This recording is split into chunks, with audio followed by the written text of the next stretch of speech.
Bienvenido al canal de Cristina Ingrid B. Este material ha sido cedido por Ediciones Dharma. Damos las gracias por querer compartirlo con nosotros. Deseo que te guste. Si quieres hacer un donativo para el canal, puedes hacerlo a través del enlace que aparece en la descripción del vídeo. Si quieres hacer tu libro o audiolibro, puedes escribirnos a través de la página web cristinaingrid.com. Gracias por escuchar. Bienvenido al canal de Narraciones Budismo. Sé tu propio terapeuta. Una introducción al pensamiento budista. Por Lama Thubten Yese. Enseñanzas compiladas por Nicholas Ribush. Voy por refugio hasta alcanzar la iluminación al Buda, el Dharma y la Asamblea Suprema. Por los méritos que acumule, practicando la generosidad y demás perfecciones, que pueda obtener el estado de Buda para beneficiar a todos los seres.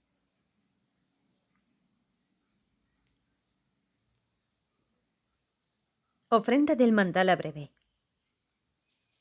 Esta tierra, ungida con perfume y regada de flores, con el monte Meru, los 4 continentes, el sol y la luna, vista como una tierra pura de Buda, yo te ofrezco. Que todos los seres puedan gozar de una tierra así.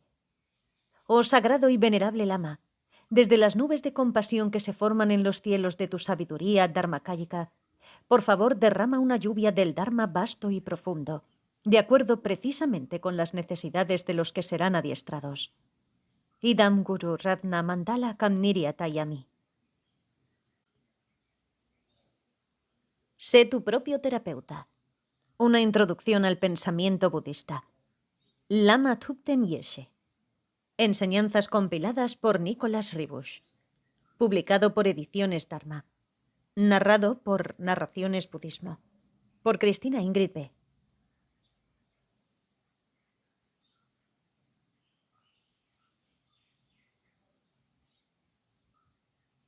Introducción del editor. Las enseñanzas de Lama Yeshe son únicas. Nadie enseñó como Lama, como le llaman sus discípulos. Espontáneo, desde el corazón, directo, cada palabra una instrucción para poner en práctica. El inglés de Lama era único, nadie hablaba como él.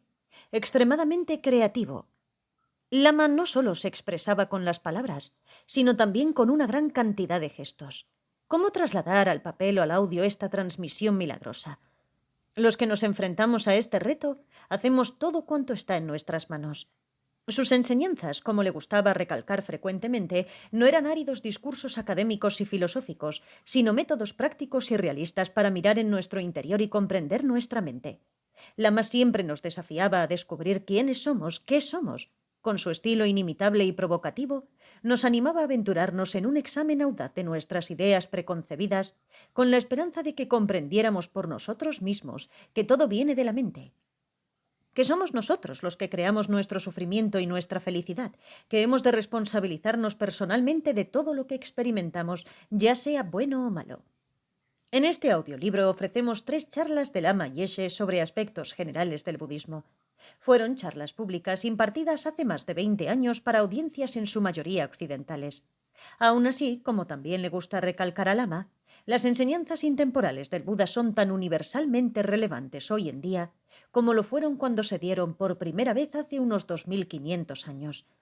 Es pues indudable que las enseñanzas de Lama Yeshe son ahora, tan solo 2 décadas después, tan globalmente aplicables como lo fueron en los años 70. A cada discurso le sigue una sesión de preguntas y respuestas. Lama y sus audiencias disfrutaron siempre de dar y tomar en estos vivos intercambios y todo transcurría bien. Para la mayoría se trataba del primer encuentro con un lama tibetano y siempre plantearon preguntas interesantes. Evidentemente, el lama trataba todo con gran compasión, humor y aplomo.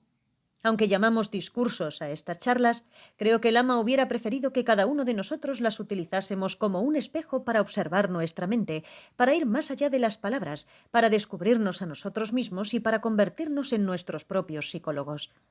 Desearía manifestar mi agradecimiento a Cheryl Benson, Ran Engel y Wendy Cook por sus agudos comentarios que mejoraron en gran medida la versión corregida y preparada de estas charlas, así como a Garrett Brown y Jennifer Martin por su colaboración en el diseño y en la producción de esta analogía de textos.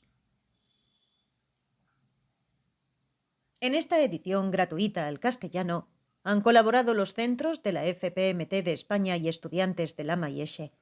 A todos ellos, gracias por hacer posible esta edición.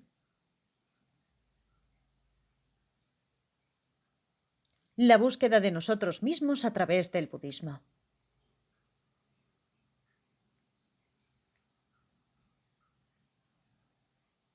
Cuando estudiamos el budismo, nos estudiamos a nosotros mismos. Estudiamos la naturaleza de nuestra propia mente. En lugar de centrar nuestra atención en un ser supremo, el budismo hace hincapié en asuntos más prácticos.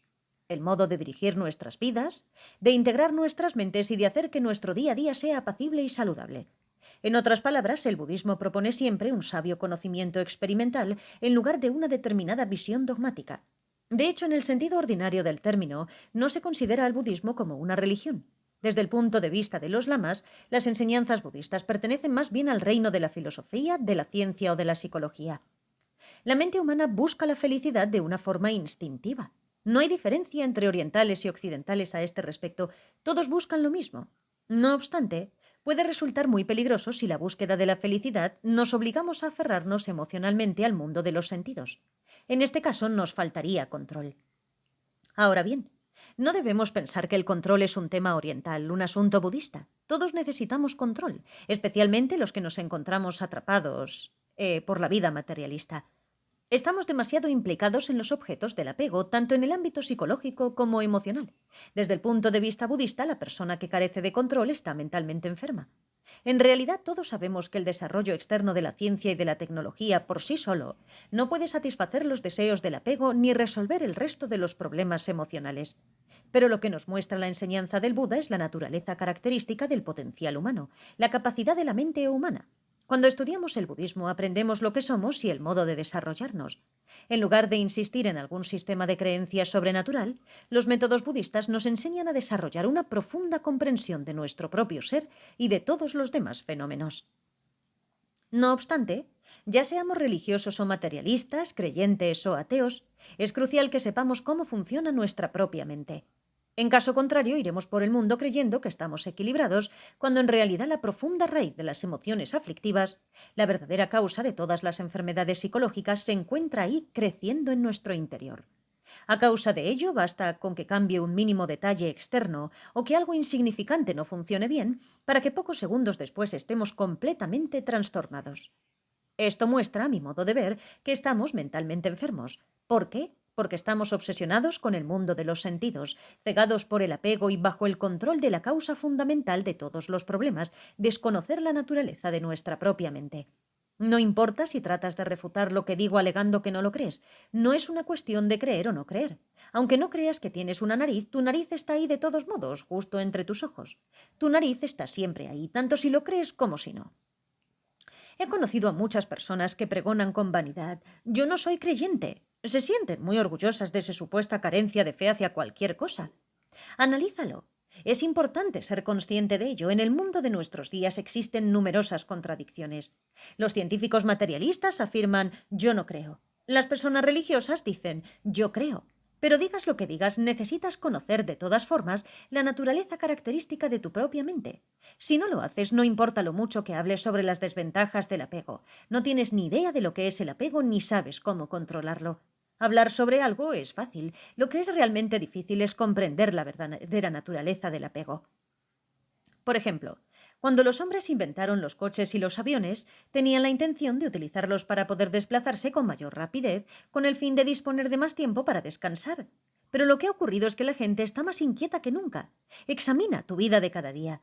Debido al apego, te implicas emocionalmente en un mundo sensorial concreto, de tu propia creación, negándote el espacio y el tiempo necesarios para comprender la realidad de tu propia mente. A mi modo de ver, esta es la auténtica definición de una vida difícil. No puedes hallar satisfacción ni disfrutar. La verdad es que el placer y la alegría vienen en realidad de la mente, no de los fenómenos objetivos. Sin embargo, algunas personas inteligentes y escépticas comprenden hasta cierto punto que los objetos materiales no garantizan una vida útil y satisfactoria y tratan de ver si existe realmente algo que pueda ofrecer una satisfacción verdadera. Cuando el Buda habló del sufrimiento no se refería simplemente a los sufrimientos superficiales, como la enfermedad y las heridas, sino al hecho de que la naturaleza insatisfactoria de la mente lleva consigo el sufrimiento. No importa lo mucho que obtengas de algo, nunca satisface tu deseo de tener más o mejor. Este deseo incesante es el sufrimiento, su naturaleza es la frustración. La psicología budista describe 6 emociones básicas que causan frustración en la mente humana y perturban su paz agitándola: la ignorancia, el apego, el enfado, el orgullo, la duda engañosa y los conceptos distorsionados. Estas son actitudes mentales y no fenómenos externos. El budismo subraya que para eliminar estos engaños, que son la raíz de todo sufrimiento, no bastará con la fe, hay que comprender su naturaleza. Si no investigas tu propia mente con un sabio conocimiento introspectivo, nunca verás lo que hay en ella. Si no la examinas, nunca llegarás a comprender que tu emoción básica es el egocentrismo y que es esto lo que te produce agitación. Poco importa lo mucho que hables de tu mente y de tus emociones. Ahora bien, para eliminar el ego no has de renunciar a todas tus posesiones. Puedes conservarlas, no son ellas las que te complican la vida. Estás inquieto porque te aferras a tus posesiones con apego. El ego y el apego contaminan tu mente volviéndola turbia, ignorante y agitada, e impiden que crezca en ti la luz de la sabiduría. La solución a este problema es la meditación. La meditación no se refiere solo al desarrollo de la concentración unidireccional, permaneciendo sentado en una esquina sin hacer nada. La meditación es un estado mental de alerta opuesto a la pereza. La meditación es sabiduría. Debes permanecer alerta en todo momento de tu vida cotidiana, plenamente consciente de lo que estás haciendo y cómo y por qué lo estás haciendo. Actuamos casi siempre de un modo inconsciente. Comemos inconscientemente, bebemos inconscientemente, hablamos inconscientemente. Aunque declaramos que somos conscientes, somos absolutamente inconscientes de las aflicciones que alborotan nuestra mente y que influyen en todo cuanto hacemos. Analízalo tú mismo, experimenta. No estoy juzgándote o criticándote. Esta es la manera de trabajar del budismo. Te proporciona ideas que puedes comprobar en tu propia experiencia para ver si son ciertas o no.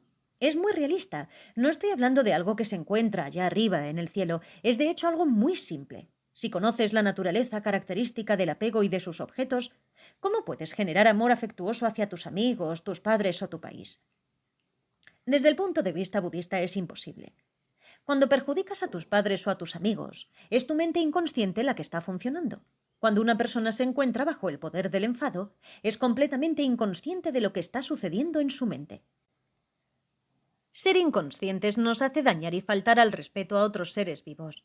Ser inconscientes de nuestro propio comportamiento y de nuestra actitud mental nos hace perder nuestra humanidad. Eso es todo. Es muy simple, ¿no es cierto? Hoy día muchas personas se preparan para ser psicólogos. La idea del Buda es que todo el mundo debe convertirse en un psicólogo. Cada uno de nosotros ha de conocer su propia mente, ha de ser su propio psicólogo. Esto es verdaderamente posible. Cada ser humano tiene la capacidad de comprender su propia mente. Cuando se comprende surge el control de un modo natural. No pienses que el control es solo un asunto de las gentes de los Himalayas, o que debe ser más fácil para las personas que no tienen demasiadas posesiones. Esto no es necesariamente cierto. La próxima vez que te sientas emocionalmente deprimido, obsérvate. En lugar de hacer compulsivamente algo para distraerte, relájate y trata de ser consciente de lo que estás haciendo. Pregúntate, ¿por qué estoy haciendo esto? ¿Cómo lo estoy haciendo? ¿Cuál es la causa? Verás que es una experiencia estupenda. Tu problema principal es que te falta un conocimiento sabio. Tienes que estar más alerta, más consciente, y descubrirás que mediante la comprensión puedes resolver tus problemas sin dificultad. Para sentir amor afectuoso por los demás tienes que conocer la naturaleza del objeto.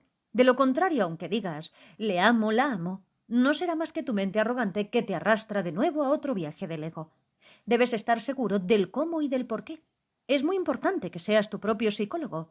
Entonces podrás curarte mediante la sabiduría comprensiva de tu propia mente. Serás capaz de relajarte con tus amigos y con tus posesiones y disfrutar de ellos en lugar de agitarte, enloquecerte y desperdiciar tu vida. Para ser tu propio psicólogo no necesitas aprender una gran filosofía. Todo lo que tienes que hacer es examinar tu mente cada día.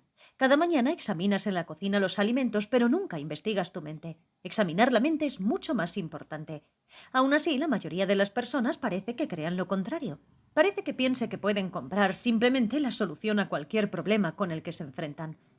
La actitud materialista que cree que el dinero puede comprar todo lo que se necesita para ser feliz, de que se puede negociar para conseguir una mente apacible, es obviamente falsa. Pero aunque no pronuncies estas palabras, es eso lo que estás pensando, es una idea completamente errónea. Las personas que se consideran religiosas también necesitan comprender sus propias mentes. La fe por sí sola nunca pone fin a los problemas. La comprensión del conocimiento sabio acaba siempre con ellos. El propio Buda dijo que creer en el Buda es peligroso y que en lugar de creer simplemente en algo, la gente debe emplear su mente para tratar de descubrir su propia naturaleza verdadera.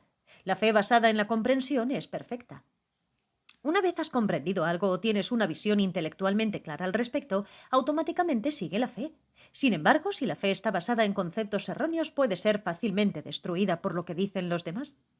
Desafortunadamente, muchas personas con inclinaciones espirituales son débiles, a pesar de que ellas mismas se consideran religiosas. ¿Y por qué? Porque no comprenden la verdadera naturaleza de la mente. Si sabes con exactitud lo que es tu mente y cómo funciona, comprenderás que lo que te impide tener una mente saludable es algo también mental.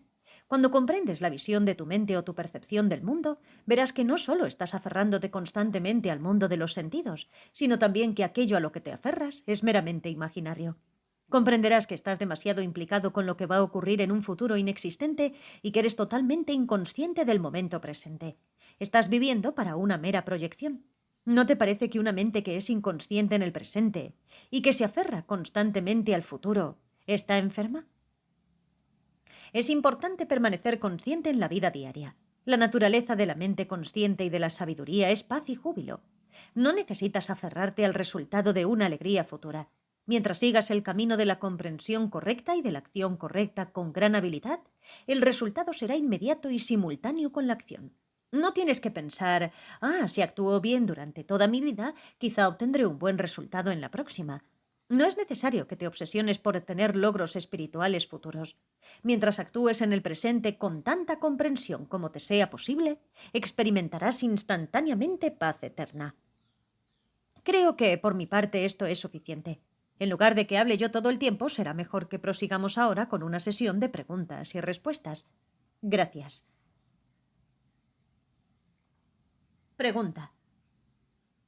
Cuando usted ha hablado de la meditación, ¿no ha mencionado la visualización?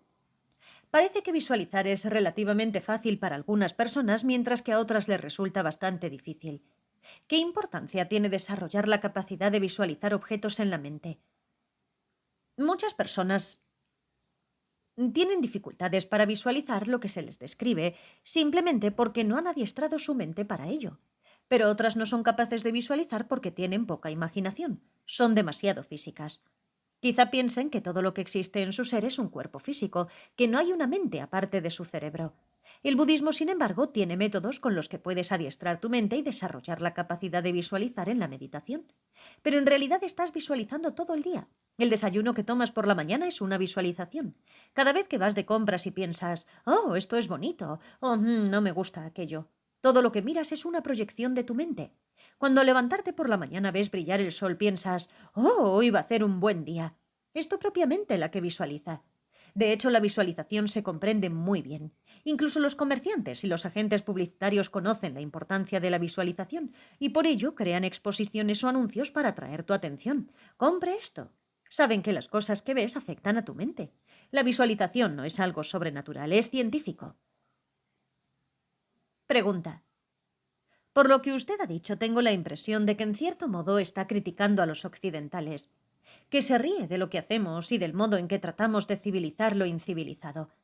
En realidad no tengo ninguna pregunta, pero ¿qué futuro ve usted para los seres humanos en cuanto al desarrollo de lo que llamamos el progreso occidental? Aviones más grandes, casas más grandes, supermercados más grandes. ¿Qué futuro ve usted para Occidente? Respuesta. Veo que los occidentales están cada vez más ocupados, cada vez más agitados. No estoy criticando el desarrollo material o tecnológico como tal, sino la mente descontrolada. Puesto que desconoces quién o qué eres, pasas tu vida aferrándote ciegamente a lo que yo llamo la felicidad de supermercado. Agitas tu propia vida, te pones nervioso. En lugar de integrar tu vida, la haces añicos. Analízalo por ti mismo, no estoy criticándote. De hecho, el budismo no nos permite criticar dogmáticamente el modo de vida de persona alguna. Todo lo que intento sugerir es que consideres la posibilidad de mirar las cosas desde otra perspectiva. Pregunta. Lama, la mayoría de los maestros tibetanos que conocemos, al igual que usted, son hombres. Me pregunto si existen rinpochés o tulkus femeninos. Respuesta. Sí, por supuesto. Los hombres y las mujeres son completamente iguales en cuanto al desarrollo de los estados mentales superiores.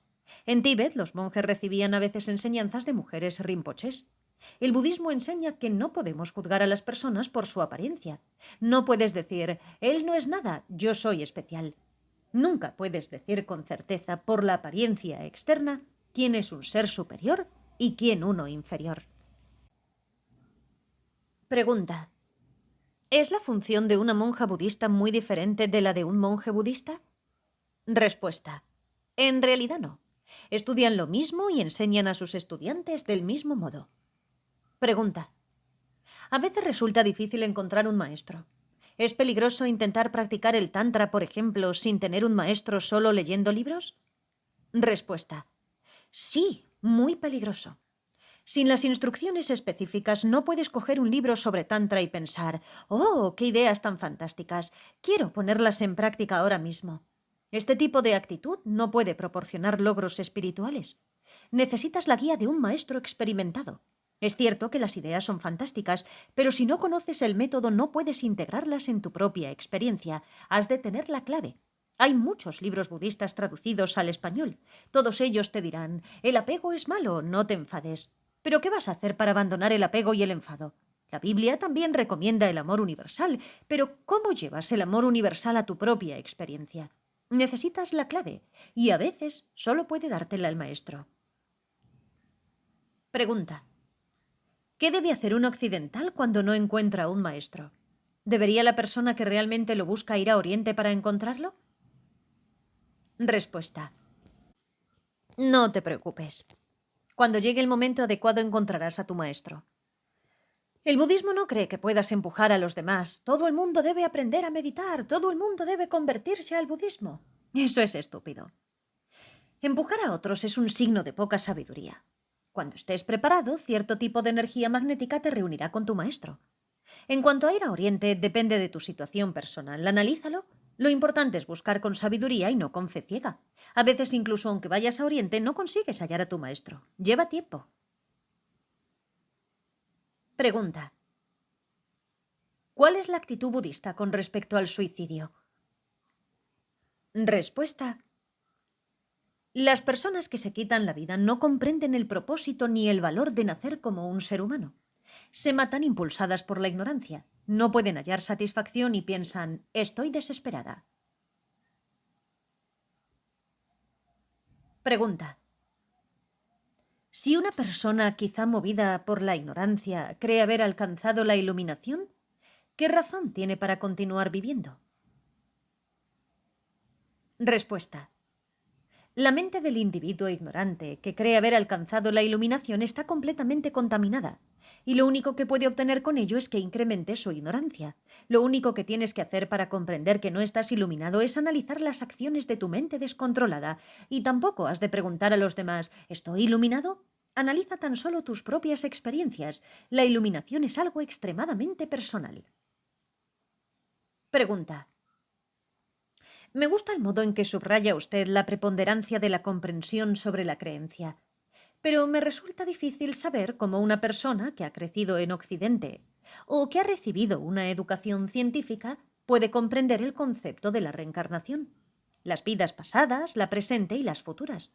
¿Cómo puede usted demostrar su existencia? Respuesta. Si eres capaz de comprender la continuidad de tu propia mente, desde que eras un diminuto embrión en el seno materno hasta el momento actual, comprenderás la reencarnación. La continuidad de la energía mental se parece en cierto modo a la corriente eléctrica que pasa desde un generador a través de los cables para encender una bombilla. Desde el momento en que eres concebido y mientras evoluciona tu cuerpo, la energía mental está corriendo constantemente a través de él, cambiando, cambiando, cambiando. Si puedes comprender esto, podrás comprender con más facilidad la continuidad previa de tu propia mente. Como digo siempre, nunca es solo una cuestión de fe. Evidentemente, al principio es difícil aceptar la idea de la reencarnación, ya que es en estos días un concepto muy nuevo para la mayoría de la gente, sobre todo para las personas que han crecido en Occidente.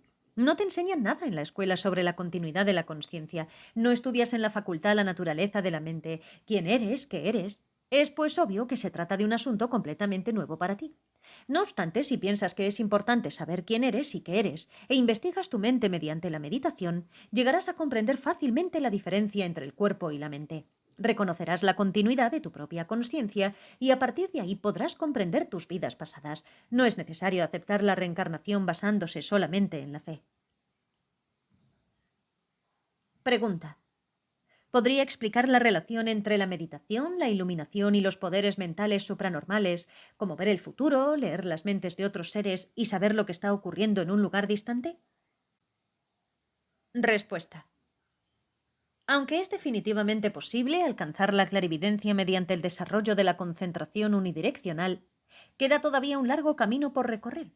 A medida que obtienes poco a poco una mejor comprensión de tu mente, desarrollas de un modo gradual este tipo de clarividencia, pero cuando solo has meditado una vez no te es posible ver el futuro ni alcanzar la iluminación de repente. Lleva su tiempo. Pregunta. Si una persona medita y se esfuerza por alcanzar la iluminación, ¿obtiene estos poderes mediante el control o aparecen simplemente de un modo repentino, sin control alguno? Respuesta. Los verdaderos poderes vienen con control. No son como las alucinaciones emocionales descontroladas que se experimentan con el uso de las drogas. Es posible desarrollar un conocimiento profundo de las vidas pasadas y futuras y leer las mentes de otras personas incluso antes de alcanzar la iluminación, pero esto solo ocurre mediante el control y el desarrollo gradual de la sabiduría. Pregunta. ¿Tiene usted el poder de viajar astralmente separando la mente del cuerpo o algún otro poder? Respuesta. No. Pregunta. ¿Tiene su santidad el Dalai Lama esos poderes? Respuesta. El budismo mahayana de Tíbet cuenta ciertamente con una tradición de enseñanzas ininterrumpidas sobre el desarrollo de los poderes supranormales que ha sido transmitida de maestro realizado a discípulo desde el tiempo del propio Buda hasta la actualidad. No obstante, el hecho de que existan dichas enseñanzas no quiere decir que yo haya obtenido tales logros. Además, el budismo tibetano prohíbe proclamarlos a cualquier lama que los tenga. Ni siquiera está permitido decir que eres un Buda cuando has alcanzado la iluminación, a menos que exista una buena razón para ello. Ten cuidado. Nuestro sistema es diferente del vuestro. En Occidente hay personas que dicen, ayer noche Dios me habló en mis sueños. Nosotros pensamos que puede ser peligroso difundir detalles personales sobre experiencias místicas, por consiguiente no está permitido. Pregunta. Un libro llamado El tercer ojo, que leí hace unos años, hablaba de un hombre que tenía poderes extraordinarios. ¿Existen muchas personas que hayan abierto su tercer ojo? Respuesta. Lo que dice el autor de ese libro, Lobsang Rampa, es literalmente erróneo. El tercer ojo no es algo físico, sino una metáfora para la sabiduría. El tercer ojo es el que ve más allá de la percepción de los sentidos ordinarios, comprendiendo la naturaleza de la mente. Pregunta. Ya que el budismo cree en la reencarnación, ¿podría usted decirme cuánto tiempo transcurre entre dos vidas? Respuesta. Puede ser cualquier espacio de tiempo comprendido entre unos pocos segundos y 7 semanas. El cuerpo sutil del estadio intermedio ya está ahí, esperando a la consciencia en el momento en que ésta se separa del cuerpo. El ser del estado intermedio, impulsado por el poder de su aferramiento, busca una forma apropiada para un nuevo cuerpo físico y se reencarna cuando la encuentra. Pregunta. ¿Cómo explica el budismo la explosión demográfica? Si crees en la reencarnación, ¿cómo es posible que la población sea cada vez más numerosa? Respuesta. Es fácil. Al igual que la ciencia moderna, el budismo habla de la existencia de billones y billones de galaxias. La conciencia de una persona nacida en la Tierra puede haber venido de una galaxia lejana, arrastrada hasta aquí por la fuerza del karma que conecta la energía mental de dicha persona con este planeta. Por otra parte, la conciencia de una persona que fallece en la Tierra puede ser kármicamente arrojada a la hora de la muerte a un renacimiento en otra galaxia, lejos de nuestro planeta. Cuando las mentes que son atraídas a la Tierra aumentan en número, la población se incrementa. Se disminuyen, la población merma. Esto no significa que se creen nuevas conciencias. Cada mente que renace aquí en la Tierra viene de una vida previa, de acuerdo con la naturaleza cíclica de la existencia mundana. Quizá en otra galaxia, quizá en la propia Tierra, pero no de ninguna parte. Pregunta. ¿Es mejor la meditación budista que cualquier otra forma de meditación? ¿O se trata simplemente de diferentes formas de meditación que convienen a diferentes personas? Respuesta. No puedo decir que la meditación budista sea mejor que las de otras religiones. Todo depende del individuo. Pregunta. Si alguien está practicando otra forma de meditación, por ejemplo, la meditación trascendental, ¿sería conveniente que intentara practicar también la meditación budista? Respuesta. No necesariamente. Si ves que tu práctica de meditación despierta tu mente y te aporta felicidad y satisfacción duraderas, ¿por qué probar otra cosa? Pero si tu mente permanece contaminada a pesar de tu práctica y tus acciones siguen siendo descontroladas, dañando a los demás de un modo constante e instintivo, pienso que te queda mucho camino por recorrer. Es un asunto muy personal. Pregunta. ¿Es posible que un bodhisattva aporte armonía a la sociedad a través del marxismo? Quiero decir, ¿hay un lugar para el bodhisattva en el marxismo? ¿O viceversa? ¿Existe un lugar en el marxismo para el bodhisattva? ¿Podría ser el marxismo una herramienta para la abolición del sufrimiento de todos los seres? Respuesta. Bueno, es difícil para alguien como yo comentar las acciones del bodhisattva. Pero tengo mis dudas respecto a que un bodhisattva se haga marxista para poner fin a los problemas sociales. Los problemas existen en las mentes de los individuos. Tú tienes que resolver tus propios problemas, independientemente de la sociedad en la que vivas, socialista, comunista o capitalista. Has de analizar tu mente. Tu problema no es el de la sociedad, ni tampoco es el mío. Eres responsable de tus propios problemas, del mismo modo que eres responsable de tu propia liberación o de tu iluminación. De lo contrario, vas a decir, los supermercados ayudan a la gente porque todo el mundo puede comprar en ellos los productos que necesitan. Si trabajo en un supermercado, estaré contribuyendo realmente a la sociedad. Más tarde, tras efectuar esa tarea durante un tiempo, vas a decir, después de todo, quizá los supermercados no ayudan tanto como pensaba. Sería más útil a los demás si trabajara en una oficina. Ninguna de estas actividades resuelven los problemas sociales. No obstante, tendrías que examinar primero de dónde has sacado esta idea de que si un bodhisattva se hiciera comunista, podría ayudar a todos los seres vivos, nuestras madres. Pregunta. Estaba pensando que hay muchas personas en el mundo que pasan hambre y que se ven privadas de las necesidades básicas. Mientras están preocupadas por buscar su sustento, así como por la seguridad y la protección de su familia, les resulta difícil comprender los aspectos más sutiles de los fenómenos como la naturaleza de sus propias mentes. Respuesta. Comprendo lo que quieres decir, pero no olvides que básicamente no hay diferencia entre la persona que pasa hambre y se preocupa por su sustento y la persona obesa que está obsesionada por la de cosas que puede comprar en el supermercado. No te preocupes solo por la gente que carece de bienes materiales. En el ámbito mental, ricos y pobres están perturbados por igual, y fundamentalmente los unos son tan infelices como los otros. Pregunta. Pero Krishna unió a todos los indios en una guerra espiritual, la guerra del Dharma, y consiguió que toda la población india tuviera de repente la posibilidad de implicarse en la práctica espiritual. ¿No podríamos propagar ahora el Dharma entre todas las personas del mundo y establecer una sociedad mundial mejor mediante algún tipo de socialismo espiritual? Respuesta. En primer lugar, pienso que lo que estás diciendo es potencialmente muy peligroso. Solo unas pocas personas comprenderían lo que tratas de hacer. En general, no puedes decir que las acciones que dañan a los seres vivos, nuestras madres, sean las de un bodhisattva. El budismo prohíbe matar a otros seres vivos incluso por razones supuestamente religiosas. La guerra santa no existe en el budismo. Tienes que comprender esto. Y en segundo lugar, no puedes igualar a todos los seres de la Tierra empleando la fuerza. Mientras no comprendas a la perfección las mentes de todos los seres del universo y no hayas abandonado la autoestima y el apego, nunca lograrás que todos los seres vivos sean uno. Es imposible. Pregunta. No pretendo que todas las personas sean iguales, porque evidentemente van a tener niveles mentales diferentes. Pero podríamos establecer una sociedad humana universal basada en una teoría socialista económica. Respuesta. Creo que no deberías preocuparte por eso.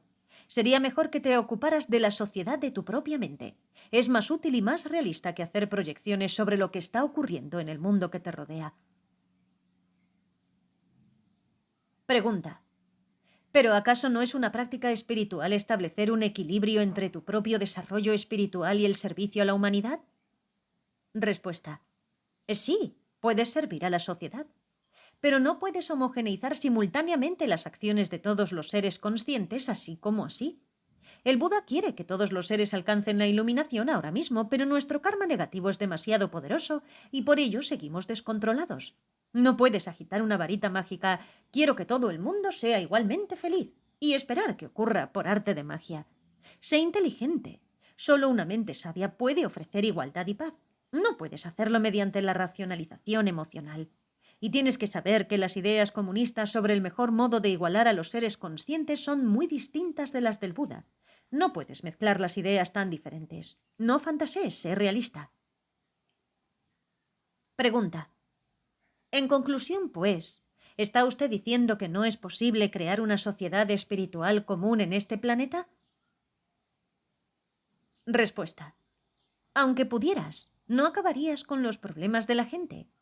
Aunque hicieras una sociedad única con todos los habitantes del universo entero, todavía habría apego, todavía habría enfado, todavía habría hambre. Los problemas están en el interior de cada individuo. Las personas no son iguales, sino diferentes. Cada uno de nosotros necesita métodos específicos de acuerdo con su temperamento psicológico individual, sus actitudes mentales y su personalidad. Cada uno de nosotros necesita un modo diferente de abordar el camino a la iluminación. Por eso el budismo acepta perfectamente la existencia de otras religiones y filosofías. Reconocemos que todas ellas son necesarias para el desarrollo humano. No puedes decir que un modo de pensar determinado sea el correcto para todo el mundo. Eso no es más que un dogma. Pregunta. ¿Qué puede usted decir de las drogas que expanden la conciencia? ¿Es posible experimentar el bardo bajo la influencia de las drogas? Respuesta. Sí, es posible. Tómate una sobredosis y muy pronto experimentarás el bardo. No, estoy bromeando. No hay modo de experimentar el bardo a través de las drogas. Pregunta. ¿Puede usted leer las auras de la gente? Respuesta. No, pero todos tenemos una. Aura quiere decir vibración. Cada uno de nosotros tiene su propia vibración mental y física. Cuando estás psicológicamente preocupado, tu entorno físico cambia visiblemente. Todos lo hemos experimentado. Como afirman la ciencia y el budismo, toda materia física tiene su propia vibración. Así pues, los estados mentales afectan la vibración del cuerpo, y estos cambios se reflejan en el aura de la persona. Esta es una explicación sencilla del aura. Para desarrollar una comprensión profunda tienes que comprender tu mente. Primero aprende a leer tu propia mente, después serás capaz de leer la de los demás. Pregunta. ¿Cómo se pueden eliminar los bloqueos emocionales mediante la meditación? Respuesta. De muchas maneras. Una de ellas consiste en entender la naturaleza de tus emociones. De este modo, digieres tu emoción empleando el conocimiento sabio. Y dirigir tus emociones con la sabiduría es algo que realmente vale la pena. Bien, gracias. Buenas noches. Muchísimas gracias. Oakland. Nueva Zelanda, 7 de junio de 1975.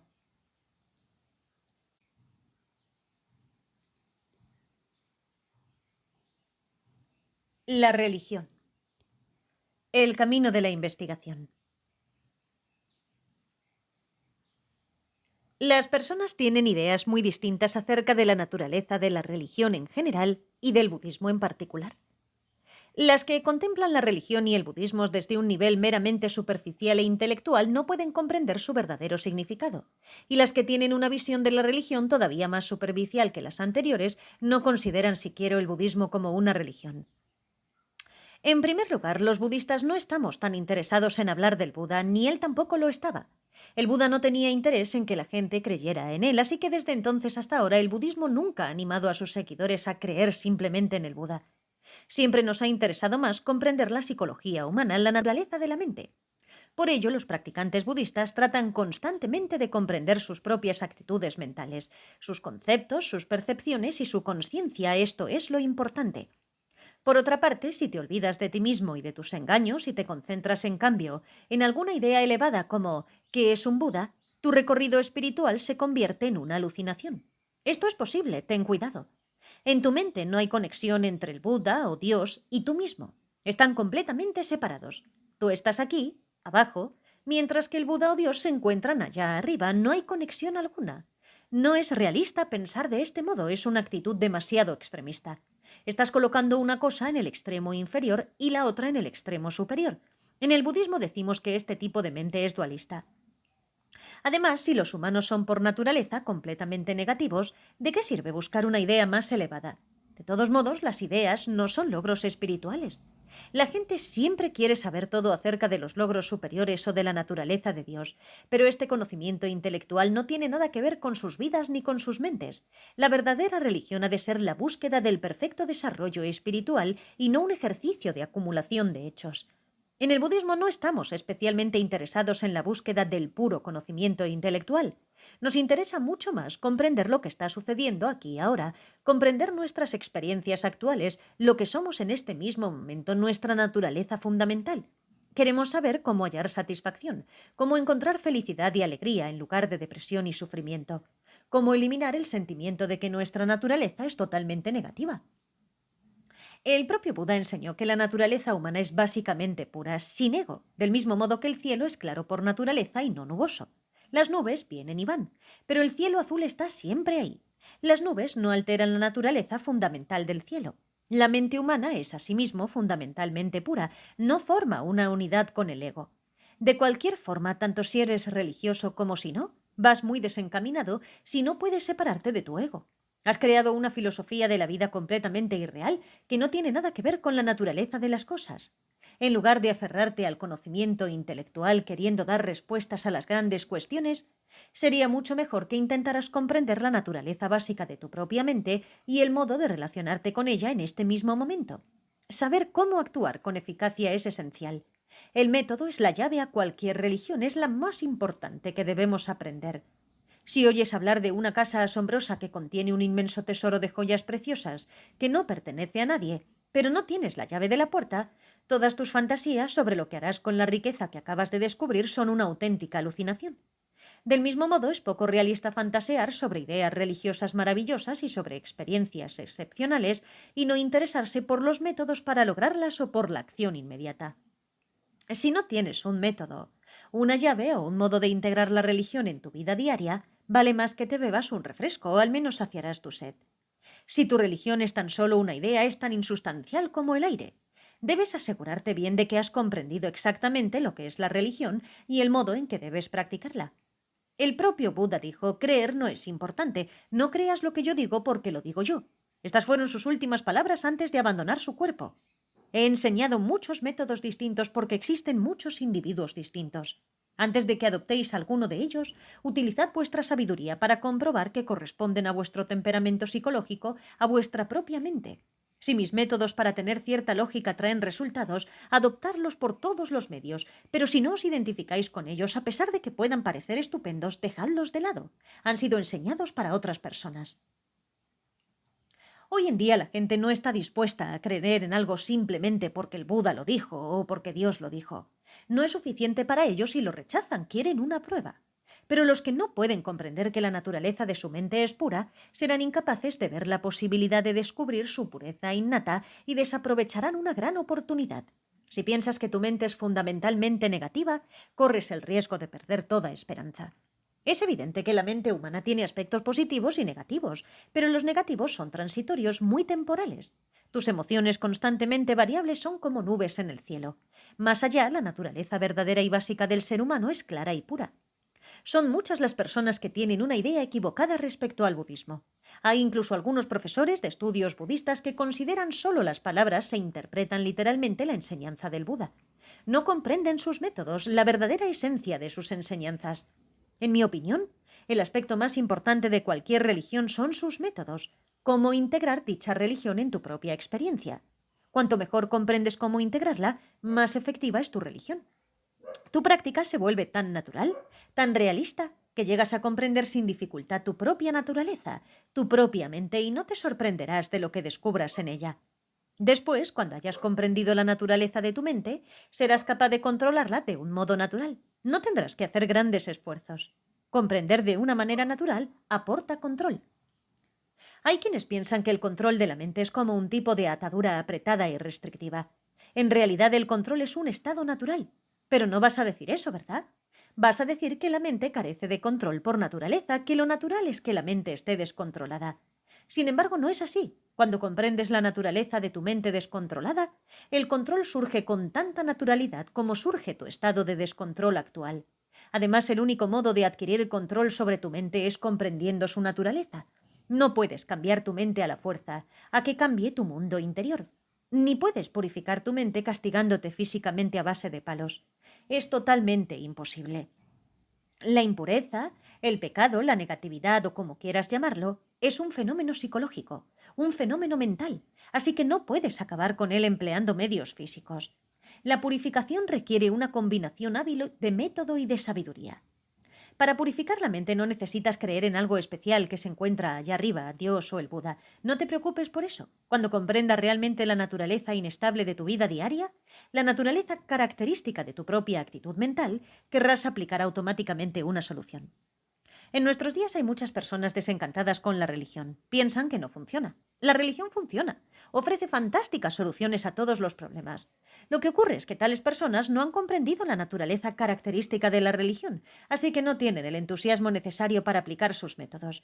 La vida materialista produce un estado de agitación y de conflicto total. No puedes hacer que las cosas transcurran según tus deseos. No puedes despertarte por la mañana y decir cómo quieres que se desarrolle exactamente el día. Olvídate de las semanas, de los meses y de los años. Ni siquiera puedes predeterminar un solo día. Si te preguntara ahora mismo si eres capaz de levantarte por la mañana y decidir exactamente cómo va a desarrollarse el día, cómo vas a sentirte en cada momento, ¿qué responderías? No puedes. ¿Verdad que no puedes? No importa cuánto bienestar material tengas, no importa cómo decores tu casa. Si tienes esto, si tienes aquello, si pones esto aquí y esto allá, nunca podrás manipular del mismo modo tu mente. No puedes determinar cómo vas a sentirte a lo largo del día. ¿Cómo puedes ajustar la mente de esta forma? ¿Cómo puedes afirmar, hoy voy a ser así? Yo te digo con absoluta certeza que mientras tengas una mente descontrolada, agitada e dualista, no podrás hacer tal cosa. Es imposible. Y al decir esto no te estoy subestimando, estoy hablando tan solo del modo en que funciona la mente. Lo que todo esto muestra es que por muchas comodidades materiales que te procures, por mucho que digas, oh, esto me hace feliz, hoy voy a ser feliz todo el día, no puedes predeterminar tu vida de este modo. Tus sentimientos cambian automáticamente, cambian sin cesar, lo que demuestra que la vida materialista no funciona. Con ello no quiero decir, sin embargo, que debas renunciar a la vida mundana y convertirte en una asceta. No estoy diciendo eso. La cuestión es que si comprendes bien los principios espirituales y actúas de acuerdo con ellos, tu vida será mucho más satisfactoria y significativa que si confías exclusivamente en el mundo de los sentidos. Este último, por sí solo, no puede satisfacer la mente humana. Por consiguiente, el único propósito de la existencia de lo que llamamos religión es comprender la naturaleza de nuestra propia psique, de nuestra propia mente, de nuestros propios sentimientos. Cualquiera que sea el nombre que demos a nuestro camino espiritual, lo más importante es llegar a conocer nuestras propias experiencias, nuestros propios sentimientos. Por lo tanto, la experiencia de los lamas sobre el budismo es que en lugar de insistir en el desarrollo de la fe, dan prioridad a la experiencia personal poniendo en práctica los métodos del Dharma y evaluando el modo en que estos afectan a nuestra mente. ¿Me sirven de ayuda estos métodos? ¿Ha cambiado mi mente o sigue tan descontrolada como siempre? Esto es el budismo y este método de análisis de la mente se llama meditación. Se trata de un asunto personal, no puedes generalizar. Todo se reduce a la comprensión personal, a la experiencia personal. Si tu camino no aporta soluciones a tus problemas, respuestas a tus preguntas, satisfacción a tu mente, debes revisarlo. Quizá haya un error en tu punto de vista, en tu comprensión. No puedes concluir que hay un error en tu religión solo porque la has probado y no ha funcionado. Cada persona tiene sus propias ideas, visiones y comprensiones sobre la religión y puede equivocarse. Por consiguiente, comprueba si es correcto el modo en que comprendes tus ideas y métodos religiosos. Si haces el esfuerzo adecuado basándote en la comprensión correcta, experimentarás una profunda satisfacción interior y comprobarás por ti mismo que la satisfacción no depende de nada externo. La verdadera satisfacción viene de la mente. A menudo nos sentimos desdichados y nuestro mundo parece estar al revés porque creemos que las cosas externas no funcionan tal como esperamos y planeamos. Esperamos que no cambien las cosas que son cambiantes por naturaleza. Confiamos en que lo transitorio perdure eternamente. Después, cuando las cosas cambian, nos deprimimos. Si nos deprimimos cuando se rompe algo en casa, es porque no hemos comprendido la naturaleza transitoria de los fenómenos. Cuando llega el momento en que se rompe algo, se rompe, independientemente de nuestras expectativas. Y aún así, seguimos confiando en que los objetos materiales duren. No hay nada material que dure, es imposible. Para encontrar, pues, una satisfacción duradera, hemos de poner más esfuerzo en la práctica espiritual y en la meditación que en nuestro intento de manipular el mundo que nos rodea. La satisfacción duradera viene de la mente, del interior. El principal problema es la mente agitada e insatisfecha, cuya naturaleza es el sufrimiento. Sabiendo esto, cuando surja cualquier problema, siéntate, relájate y examina con tu propia mente la situación. Cuando haces esto, estás permitiendo que crezca tu conocimiento sabio innato. La sabiduría no puede crecer en una mente agitada, confundida e inquieta. Este es un modo mucho más constructivo de tratar los problemas y de pacificar la mente que el de optar por deprimirte a causa de tus expectativas insatisfechas y distraerte afanosamente con alguna actividad externa. Los estados mentales agitados son uno de los obstáculos principales para el desarrollo de la sabiduría. Lo mismo ocurre con el concepto erróneo de que tu ego y la naturaleza de tu mente son lo mismo. Si esto es lo que crees, nunca serás capaz de separarlos y no podrás llegar a superar el ego. Mientras creas que tu naturaleza es el pecado y la negatividad, nunca serás capaz de trascenderlos. Lo que crees es muy importante y perpetúa de modo muy efectivo tus visiones erróneas. Los occidentales parecen creer que si no se es unidad con el ego no se puede vivir, no se puede encontrar trabajo ni hacer nada. He aquí un engaño peligroso. No se puede separar el ego de la mente, el ego de la vida. Este es tu gran problema. Piensas que si pierdes el ego perderás tu personalidad, tu mente, tu naturaleza humana. Esto es sencillamente falso, no ha de preocuparte. Si pierdes tu ego estarás contento, tienes que ser feliz. Evidentemente surge la siguiente pregunta. ¿Qué es el ego? Los occidentales tienen muchos nombres para el ego, pero ¿realmente saben lo que es? De cualquier forma, no importa lo perfecto que sea tu castellano, el ego no es una palabra. La palabra no es más que un símbolo. El verdadero ego se encuentra en tu interior. Es el concepto erróneo de que tu yo es independiente, permanente y dotado de una existencia inherente. En realidad, lo que consideras el yo no existe. Si ahora pidieras a todas las personas presentes que examinaran profundamente, más allá de las palabras, lo que es el ego para ellas, cada una tendría una idea distinta. Y no estoy bromeando, esa es mi experiencia. Debes examinar tu propia idea. Siempre estamos diciendo de un modo muy superficial, eso es tu ego, pero no tenemos ni idea de lo que realmente es. A veces empleamos el término de un modo peyorativo, no te preocupes, es solo tu ego, o algo por el estilo, pero si lo analizas con más atención verás que la persona normal piensa que el ego es su personalidad, su vida. Los hombres sienten que si perdieran su ego perderían su personalidad, dejarían de ser hombres. Las mujeres piensan que si perdieran su ego perderían sus cualidades femeninas. Es un concepto falso, completamente falso. De todos modos, eso es más bien lo que ocurre si nos basamos en la interpretación occidental de la vida y del ego. Los occidentales piensan que el ego es algo positivo en el sentido de que es esencial para vivir en sociedad, que si no tienes un ego no puedes mezclarte con la sociedad. Examínalo más profundamente en el ámbito mental y no en el físico. Es muy interesante. Hay también muchos psicólogos que describen el ego de un modo tan superficial que pensarías que se trata de una entidad física. Desde el punto de vista del budismo, el ego es un concepto mental, no es algo físico. Los síntomas de la actividad del ego pueden, por supuesto, manifestarse externamente, como cuando, por ejemplo, alguien está enfadado y su rostro y su cuerpo reflejan la vibración del enfado. Pero no es el enfado mismo, es un síntoma del enfado. Del mismo modo, el ego no es sus manifestaciones externas, sino un factor mental, una actitud psicológica. No puedes verlo desde el exterior. Cuando meditas, comprendes por qué estás hoy de buen humor y mañana deprimido. Los cambios de humor están causados por tu mente. La gente que no analiza su interior se da razones muy superficiales como hoy estoy triste porque no hace buen tiempo. Pero la mayoría de las veces los cambios de ánimo son principalmente producidos por factores psicológicos. Cuando sopla el viento, las nubes se disipan y aparece el cielo azul. Del mismo modo, cuando surge la poderosa sabiduría que comprende la naturaleza de la mente, desaparecen las negras nubes del cielo. Más allá del ego, la mente agitada y descontrolada, se encuentran la paz y la satisfacción duraderas. Por eso prescribió el Buda el análisis penetrante de los aspectos positivos y negativos de la mente, sobre todo cuando surge la mente negativa. En lugar de tener miedo, debemos examinarla más de cerca. Como puedes ver, el budismo no es en absoluto una religión que evite constantemente la ofensa. El budismo determina con precisión lo que eres y lo que está haciendo tu mente aquí ahora. Esto es lo que hace tan interesante. No puedes esperar oír solo cosas positivas. Tienes sin duda un lado positivo, pero ¿qué pasa con los aspectos negativos de naturaleza? Para adquirir una comprensión similar de los dos aspectos y una comprensión de la totalidad de tu ser, tienes que observar tus características negativas tanto como las positivas y no tratar de esconder estas últimas. Ahora mismo no tengo mucho más que decir, pero me encantaría tratar de responder a algunas preguntas. Pregunta.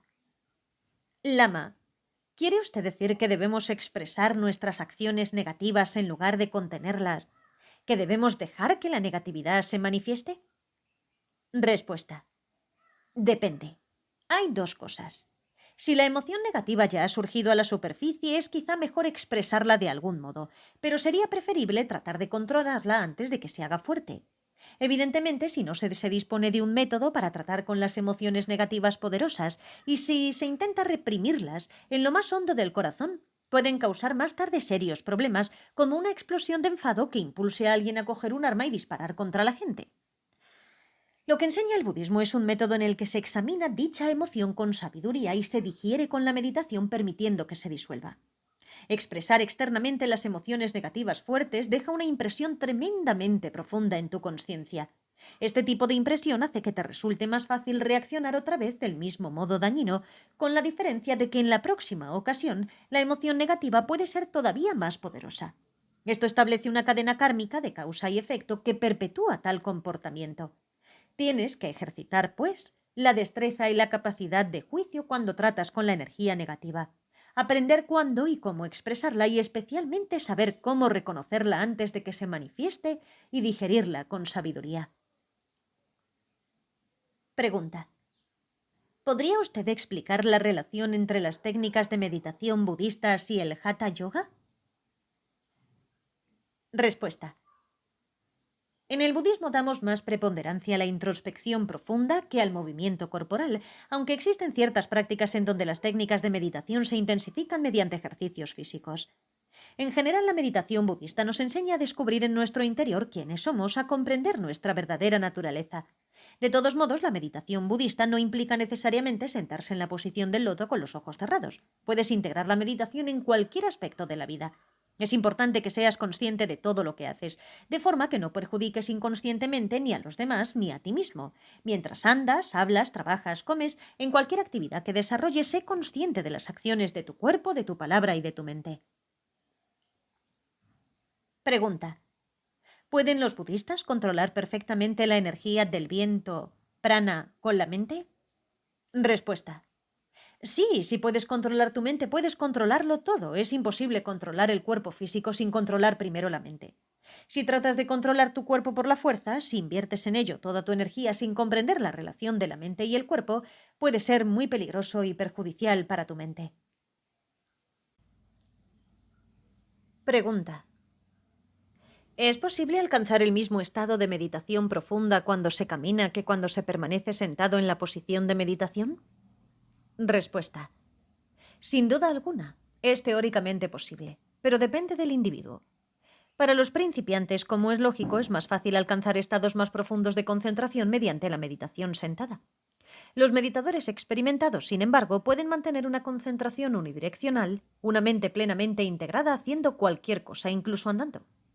Evidentemente, si la mente de una persona está muy perturbada, incluso la meditación sentada puede no ser suficiente para que el individuo entregue su mente y la integre. Una de las características del budismo es que no puedes decir que todo el mundo debe hacer esto, o que todo el mundo debe ser así, depende de cada individuo. No obstante, tenemos un camino en etapas claramente definido para la práctica de la meditación. Primero desarrollas esto y después continúas con aquello, etcétera, etcétera, a través de los diversos niveles de concentración. Asimismo, todo el camino a la iluminación, denominado Lam Rim, se ha explicado de un modo lógico y gradual para que cada persona pueda encontrar su propio nivel de desarrollo y avanzar a partir del mismo. Pregunta. Lama, ¿es posible que los diversos pensamientos negativos que surgen en nuestras mentes vengan de una fuente externa a nosotros mismos, de otras personas o quizá de espíritus? Respuesta. Bien, esta es una muy buena pregunta. La verdadera fuente, la profunda raíz de la negatividad, se encuentra en nuestras propias mentes. Pero para que ésta se manifieste necesita generalmente una interacción con una causa cooperativa del entorno, como otras personas o el mundo material. Por ejemplo, algunas personas experimentan cambios de humor a causa de las influencias astrológicas, como la vibración de los movimientos planetarios. Las emociones de otras personas fluctúan debido a cambios hormonales en sus cuerpos. Tales experiencias no vienen solo de sus mentes, sino de la interacción de las energías físicas y mentales. Podríamos añadir también que el hecho de que nos encontremos en un cuerpo sensible a este tipo de cambios viene inicialmente de nuestras mentes. Pero no creo que el budista dijera que existe algún espíritu externo capaz de dañar de este modo. Lo que sí es posible es que tu energía interna esté relacionada con alguna energía externa y que lo que te enferme sea dicha interacción. Sabrás por tu propia experiencia que el entorno puede afectarnos mucho. Cuando te encuentras con personas apacibles, generosas y felices, no te resulta difícil sentirte feliz y sereno. Cuando estás con personas enfadadas y agresivas, tiendes a reaccionar como ellas. La mente humana es como un espejo. Un espejo no discrimina, sino que tan solo refleja todo lo que se encuentra frente a él, independientemente de si es horrible o maravilloso.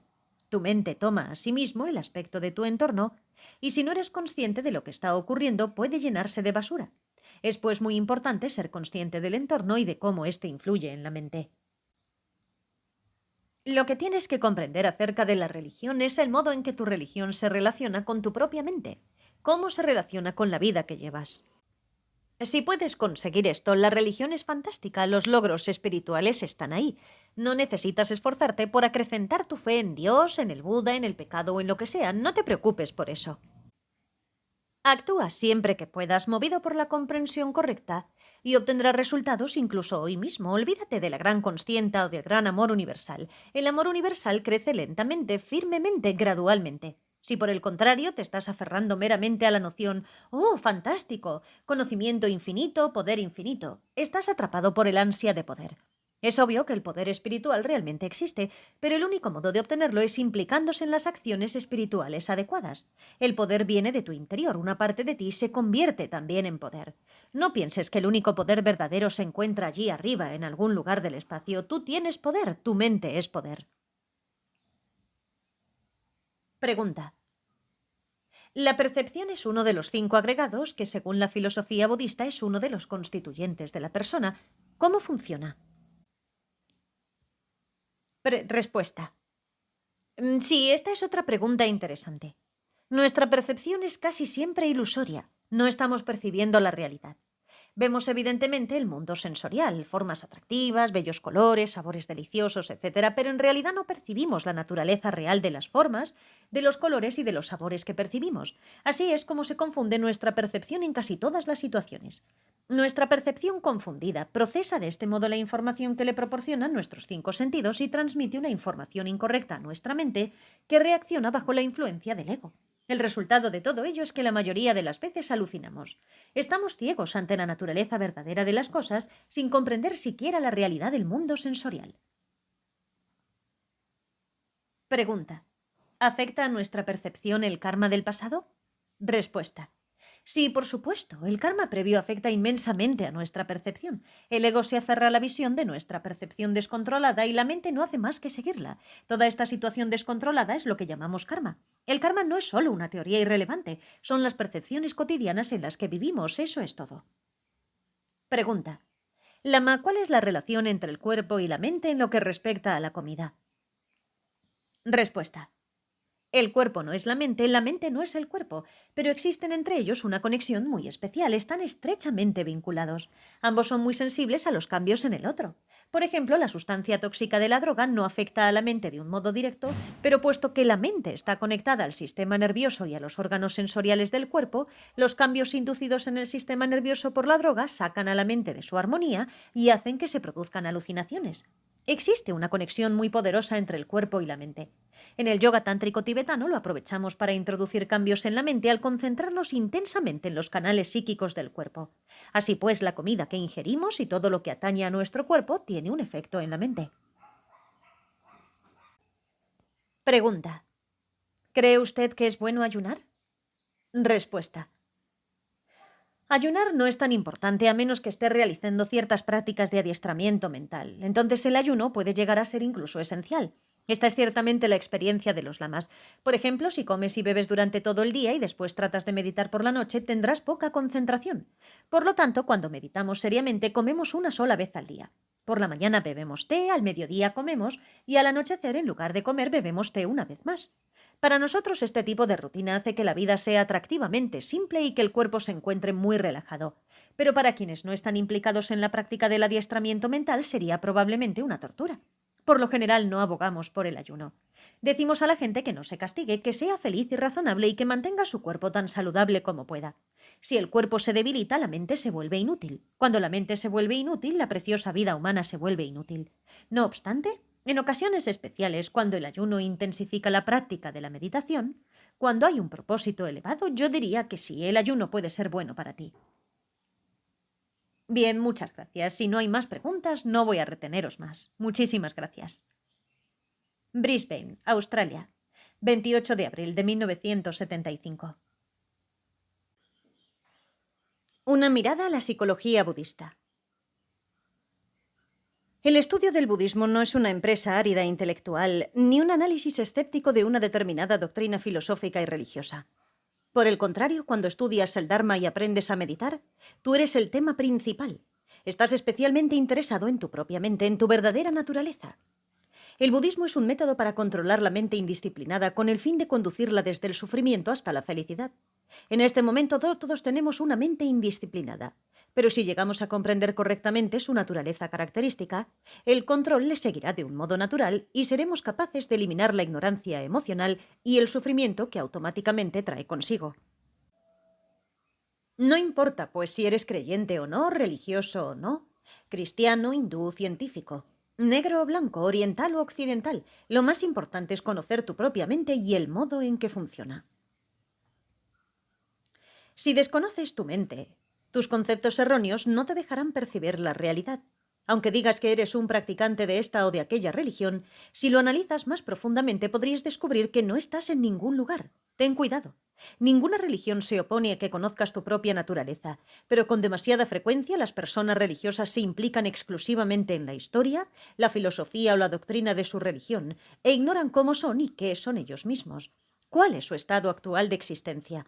En lugar de utilizar la religión para alcanzar sus metas, la salvación, la liberación, la libertad interior, la felicidad y la alegría eternas, se dedican a jugar intelectualmente con ella como si se tratara de una posesión material.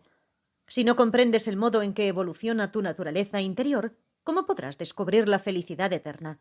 ¿Dónde está la felicidad eterna? No está en el cielo ni en la selva. No la encontrarás en el aire ni bajo tierra. La felicidad eterna está en tu interior, dentro de tu psique, de tu consciencia, de tu mente. Por eso es tan importante que investigues la naturaleza de tu mente. Si la teoría religiosa que aprendes no te es útil para obtener felicidad y alegría en tu vida diaria, ¿de qué te sirve? Aunque digas, soy un practicante de esta o de aquella religión, analiza lo que has hecho, cómo has actuado y qué has descubierto desde que la sigues.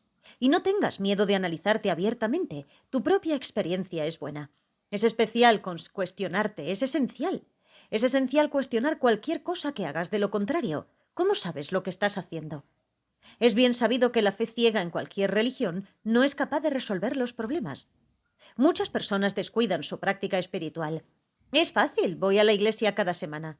Con eso me basta. Esta no es la respuesta.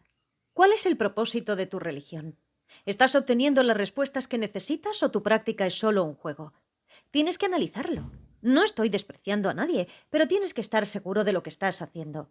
¿Está tu práctica pervertida, contaminada por la alucinación o es realista? Si tu camino te enseña a actuar y esforzarte correctamente y te conduce al desarrollo de cualidades espirituales como el amor, la compasión y la sabiduría, no hay duda de que vale la pena. De otro modo, estás perdiendo el tiempo. La contaminación mental de los conceptos erróneos es mucho más peligrosa que las drogas. Las ideas erróneas y las prácticas incorrectas se arraigan en lo más profundo de la mente, se desarrollan en ella durante la vida y la acompañan hasta la próxima vida. Esto es mucho más peligroso que una determinada sustancia física. Todos nosotros, religiosos y no religiosos, orientales y occidentales, queremos ser igualmente felices. Todos buscamos la felicidad, pero ¿estamos buscándola en el lugar idóneo? Quizá la felicidad está aquí y nosotros la estamos buscando allá. Debemos asegurarnos de que buscamos la felicidad donde podamos encontrarla. Nosotros consideramos que la enseñanza del Buda está más cerca de la psicología y de la filosofía que de lo que generalmente se entiende por religión. Muchas personas piensan que la religión está basada en la fe. Pero si tu práctica religiosa depende de tu fe, a veces una pregunta escéptica de un amigo como ¿pero qué estás haciendo? Es suficiente para hacerla añicos. Oh, Dios mío, todo lo que he estado practicando era incorrecto. Antes de comprometerte con algún camino espiritual, asegúrate bien de que sabes exactamente lo que estás haciendo. La psicología budista enseña que el apego al mundo de los sentidos es el resultado de las sensaciones físicas y mentales. Los 5 sentidos proporcionan información a la mente, produciendo diversas sensaciones que pueden clasificarse en 3 grupos: agradables, desagradables y neutras. Dichas sensaciones surgen como respuesta a los estímulos físicos y mentales. Cuando experimentamos sensaciones agradables surge el apego, y cuando la sensación se debilita emerge el aferramiento, el deseo de experimentarla de nuevo. La naturaleza de esta mente es la insatisfacción. Perturba la paz interior porque su naturaleza es la agitación. Cuando experimentamos sensaciones desagradables, generamos un rechazo inmediato y deseamos librarnos de ellas. Surge entonces la aversión, perturbando una vez más nuestra paz interior. Cuando la sensación es neutra, ignoramos lo que está ocurriendo y no queremos ver la realidad. En consecuencia, cualquier sensación que experimentemos en nuestra vida cotidiana, agradable, desagradable o neutra, nos perturba emocionalmente.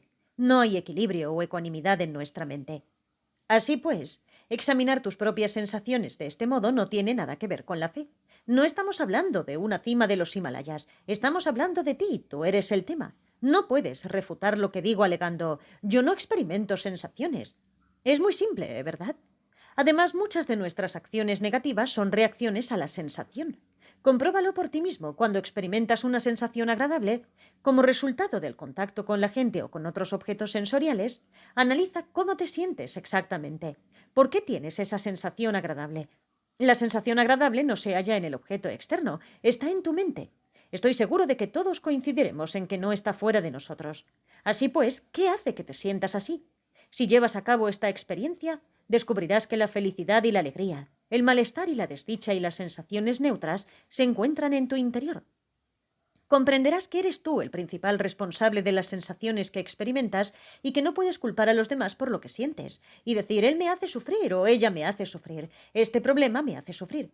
No puedes echar la culpa de tus problemas a la sociedad, aunque eso sea lo que haces siempre. ¿Me equivoco? No es realista. Cuando hayas comprendido el modo en que evolucionan tus problemas mentales, no volverás a culpar a nadie de cómo te sientes. Esta comprensión es el inicio de la buena comunicación y del respeto hacia los demás. Casi nunca somos conscientes. Actuamos de un modo inconsciente y faltamos al respeto haciendo daño automáticamente a los demás. No nos preocupa, simplemente lo hacemos, eso es todo. Muchas personas, incluidos algunos psicólogos, parecen afirmar que es posible acabar con la emoción del deseo alimentándola con algún otro objeto. Si estás sufriendo porque tu marido o tu mujer te ha abandonado, resolverás tu problema encontrando una nueva pareja. Esto es imposible. Si no comprendes la naturaleza característica de tus sensaciones agradables, desagradables y neutras, nunca descubrirás la naturaleza de tus actitudes mentales. Y sin tal descubrimiento, no habrá modo de poner fin a tus problemas emocionales.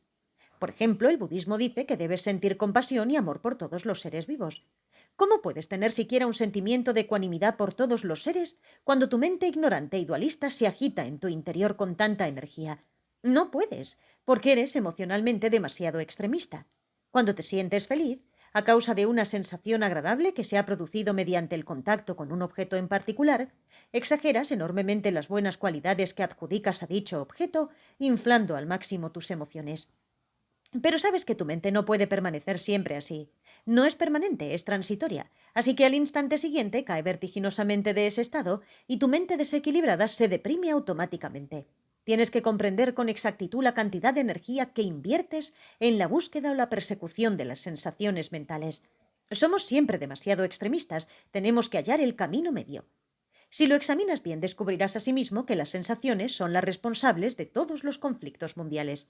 Desde dos niños que discuten por un caramelo hasta dos grandes naciones que luchan por su propia existencia. ¿Por qué lo hacen? Porque la sensación es agradable. Incluso los niños que todavía no han desarrollado el lenguaje se pelean por ser felices. Con la meditación puedes constatar todo esto sin dificultad. La meditación revela lo que hay en tu mente. Toda tu basura, toda tu energía positiva, todo puede ser percibido en la meditación. Pero no creas que meditar significa tan solo sentarse en el suelo en la posición del loto sin hacer nada. Meditar es ser consciente, es permanecer atento a cada una de tus acciones, andar, comer, beber, hablar. Cuanto antes comprendas esto, más rápidamente comprenderás que tú eres el responsable de tus acciones, que tú eres el responsable de las sensaciones felices que deseas y de las sensaciones infelices que no deseas y que no te controla nadie. No es culpa de Dios, ni de Krishna, ni del Buda, ni de ninguna otra entidad externa, si las sensaciones agradables que experimentas se disipan después, debido a su naturaleza, y te sientes frustrado porque no quieres perderlas. Las responsables son tus propias acciones. Es fácil de comprender. La mente débil piensa, oh, me pone enfermo, por su culpa me siento fatal. Esta es la mente débil para actuar, que siempre intenta achacar sus propias faltas a otras personas o a otras cosas. De hecho, pienso que es extraordinario examinar las experiencias cotidianas de la vida y ver el modo en que surgen las sensaciones físicas y mentales. Estás aprendiendo todo el tiempo, no hay ni un momento en que no estés aprendiendo. Si aplicas tu propio conocimiento sabio, descubrirás pues que el logro de una paz y una felicidad eterna se encuentra en tu interior. Por desgracia, la mente débil no tiene mucha energía de sabio conocimiento. Debes alimentar dicha energía dentro de tu propia mente. ¿Por qué el budismo mahayana nos enseña a desarrollar la ecuanimidad hacia todos los seres que sienten? A menudo escogemos un único objeto, un pequeño átomo, un solo ser vivo, pensando, este es para mí, es el mejor. Así es como creamos valores extremos.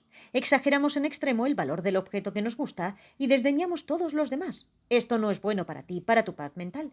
En lugar de eso, debes examinar tu comportamiento. ¿Por qué estoy haciendo esto? Mi mente poco realista y egocéntrica está contaminando mi conciencia. Después, meditando en la ecuanimidad, todos los seres que sientes somos iguales en la medida en que todos queremos felicidad y ninguno desea sufrir, puedes aprender a eliminar los extremos del apego inmenso hacia uno y la tremenda aversión hacia el otro. De este modo, sin dificultad, mantendrás tu mente equilibrada y saludable. Mucha gente ha tenido esta misma experiencia. La psicología del Buda puede ser de gran utilidad cuando tratas de relacionarte con las frustraciones que perturban tu vida diaria. Recuerda que cuando experimentas sensaciones agradables aparecen el deseo, el aferramiento y el apego. Que cuando surgen sensaciones desagradables se manifiestan la aversión y el odio, y que cuando tienes sensaciones neutras es la ignorancia, la ceguera ante la realidad la que ocupa tu mente. Si puedes conocer la realidad mediante estas enseñanzas sobre el modo en que surgen tus sensaciones y el modo en que reaccionas ante ellas, vivirás mucho mejor y experimentarás felicidad, paz y alegría. ¿Tenéis alguna pregunta? Pregunta. El budismo habla siempre del karma. ¿Qué es? Respuesta. El karma se refiere a las experiencias del cuerpo y de la mente. El término en sánscrito y significa causa y efecto. Tus experiencias de felicidad o de infelicidad mental o física son los efectos de ciertas causas, pero esos mismos efectos se convierten en la causa de resultados futuros. Una acción produce una reacción. Esto es karma. Las filosofías orientales, así como la ciencia occidental, explican que toda la materia está estrechamente vinculada. Si puedes comprender esto, comprenderás cómo funciona el karma. La existencia interna y externa no surge de un modo accidental. La energía de todos los fenómenos externos e internos es interdependiente. Por ejemplo, la energía de tu cuerpo está ligada a la energía de los cuerpos de tus padres. La energía de sus cuerpos está vinculada a la de los cuerpos de sus padres, etc. Karma es ese tipo de evolución. Pregunta: ¿qué es nirvana? ¿Hay muchas personas que lo alcanzan? Respuesta: cuando has desarrollado los poderes de concentración de tal forma que puedes integrar tu mente en una concentración unidireccional, las reacciones emocionales del ego disminuyen poco a poco hasta desaparecer. Es entonces cuando trasciendes tu ego y descubres un estado mental duradero, gozoso y apacible. Esto es lo que llamamos nirvana. Mucha gente ha alcanzado dicho estado y mucha más se encuentra en camino de lograrlo. Pregunta: ¿cuando alcanzas el nirvana dejas de existir de una forma física? ¿Desapareces como persona? Respuesta: no, sigues teniendo una forma, pero el sistema nervioso descontrolado que tenemos ahora deja de existir. Y no te preocupes, cuando alcanzas el nirvana tu existencia continúa, pero en un estado de felicidad perfecta. Así pues, trata de alcanzar tal estado con todas tus fuerzas y tan pronto como te sea posible. Pregunta: ¿acaso no dijo el Buda que no renacería nunca más una vez hubiera alcanzado el nirvana? Respuesta: quizá. ¿Pero qué quería decir con eso? Quería decir que no tomaría un renacimiento descontrolado, impulsado por la fuerza de la energía del ego, que es el modo en que renacemos nosotros, los seres samsáricos que sienten. Por el contrario, el Buda puede reencarnarse con perfecto control y su único propósito es ayudar a todos los seres vividos, nuestras madres.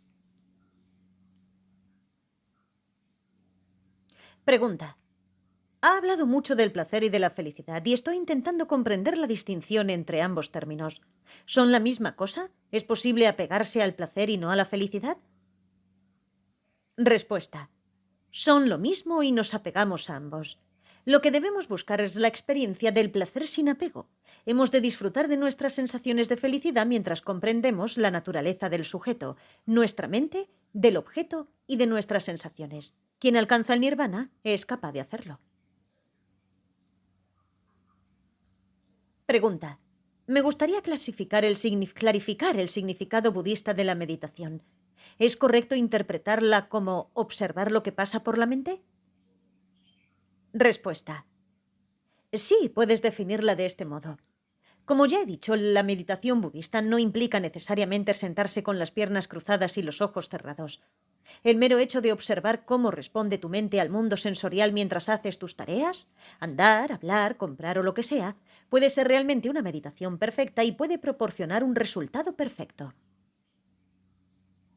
Pregunta: con respecto al renacimiento, ¿qué es lo que renace? Respuesta: al morir la consciencia se separa del cuerpo. Entra en el estadio intermedio y desde allí pasa a otra forma física. Esto es lo que llamamos renacimiento. Las energías físicas y mentales son diferentes. La energía física es extremadamente limitada, pero la energía mental no cesa jamás. Pregunta: ¿es posible que la consciencia se desarrolle en el estadio después de la muerte o solo puede evolucionar durante la vida? Respuesta: la consciencia sigue fluyendo durante el proceso de la muerte, como la electricidad, que procede del generador pero fluye continuamente por casas distintas, a través de aparatos distintos ocupando objetos distintos. Por lo tanto, la consciencia puede desarrollarse en el estadio intermedio. Pregunta: ¿entonces la mente no necesita un cuerpo físico para desarrollarse? Respuesta: bien, hay un cuerpo en el estadio intermedio, pero no es como el nuestro, es un cuerpo psíquico muy ligero.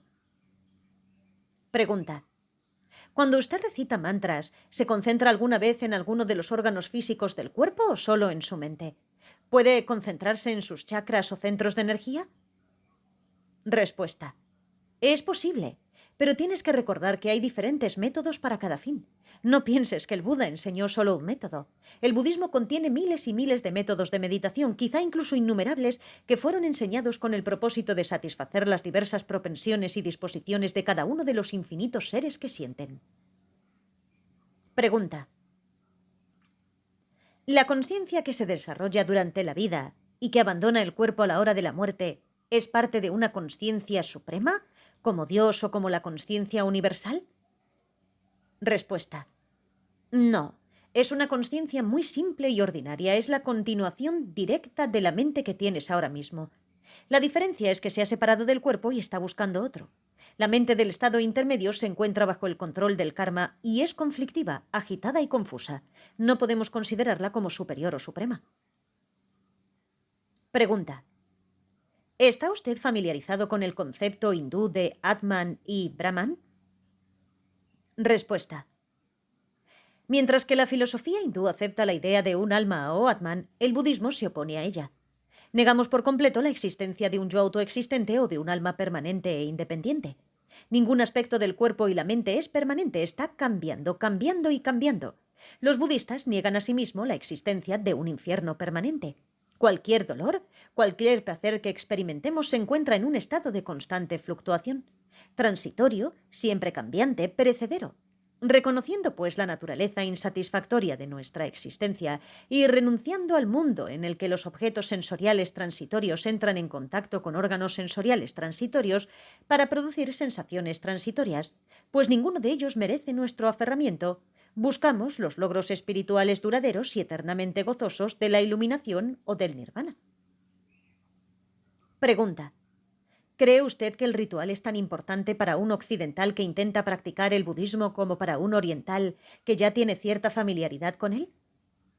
Respuesta. Depende a lo que te refieras.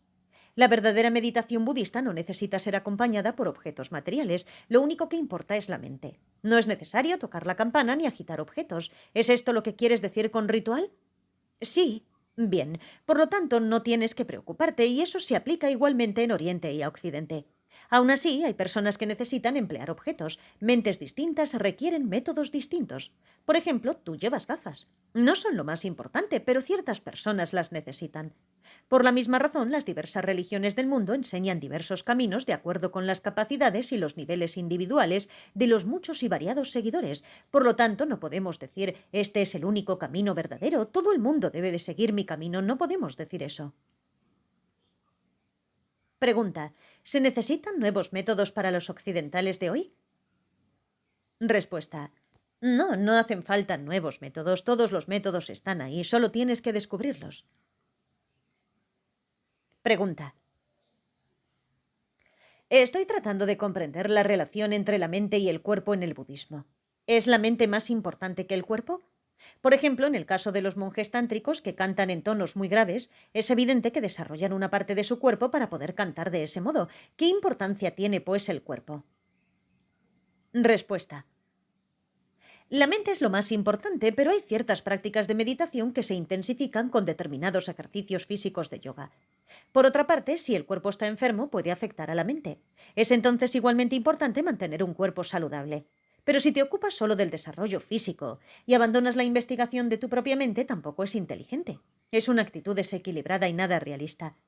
Yo creo que todos estamos de acuerdo en que la mente es más importante que el cuerpo, pero al mismo tiempo no podemos olvidarnos completamente del cuerpo. He visto occidentales que viajan a Oriente en busca de las enseñanzas y cuando oyen hablar de los yogis tibetanos que habitan en las altas montañas sin alimentos, piensan, oh, fantástico, yo quiero ser como Milarepa. Es un error. Si has nacido en Occidente, tu cuerpo está acostumbrado a ciertas condiciones específicas y necesitas un entorno favorable para mantenerlo en buen estado. No puedes vivir como quien habita desde siempre en el Himalaya. Sé inteligente y no extremista.